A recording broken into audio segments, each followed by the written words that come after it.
Essentially, tension comes from unanswered questions. Tension comes from anticipation. When you're kind of dealing with suspense and horror, you really have to get to know characters and really have time with them to really understand and feel the loss of when they are taken by the aliens. And that really lets us have a lot of different experiences and understanding of how scary these aliens are. And so this gives us a chance to really kind of get you involved and also be able to kind of pull the rug out from under you whenever there's a loss of a particular character or whatever it is.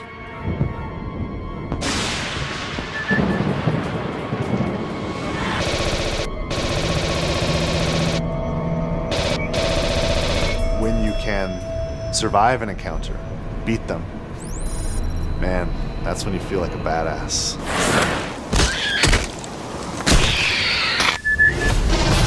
We're going to have a lot of different places than you've seen maybe in the movies. So we're going to be able to see places that you are familiar with, like Hadley's Hope. It's after the atmospheric processor has blown up, so it's been very torn up. Damn it, Winter! You are a badass, man!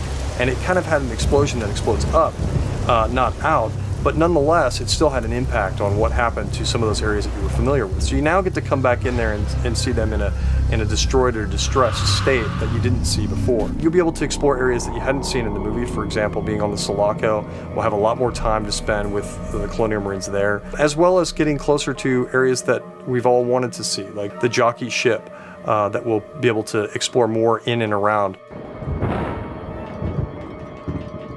You want to have the lighting, the feel, the surfaces, the characters, the equipment, just everything that you would have seen in the movie. You want to have that be as accurate as possible. You know, Sid Mead did the original designs for the Sulaco, and he's helped us realize how the rest of that ship looks. Great. Now my friggin' tracker's broken. Just watch the red dots. That's what I'm telling you.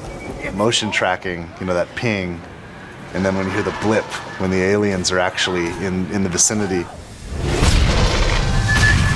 It's such an iconic sound, and when we got the source material for 20th Century Fox, the actual audio that was recorded and Foleyed and some of the other stuff that was digitally produced, man, it's so exciting to be able to play with that content and then work that content into the game.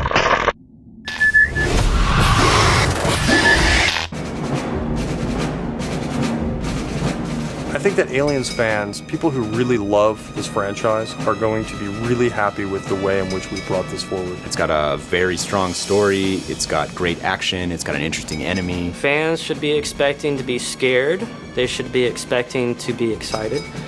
They should expect a lot of action, just like the films. They should expect an experience that is an interactive version of all the Aliens films that they've loved so much and finally realized in full 3D. You know, I've made a lot of video games, I've made a lot of action games, I've made a lot of games that involve shooting and games that involve soldiers, and I mean, and games that, you know, where we're saving the world from aliens too, frankly, and I gotta be honest, I've been stealing from aliens my entire career. You know, there's always lines from the movie or situations or events where we just borrow, and it's influenced all of us. It's influenced an entire generation.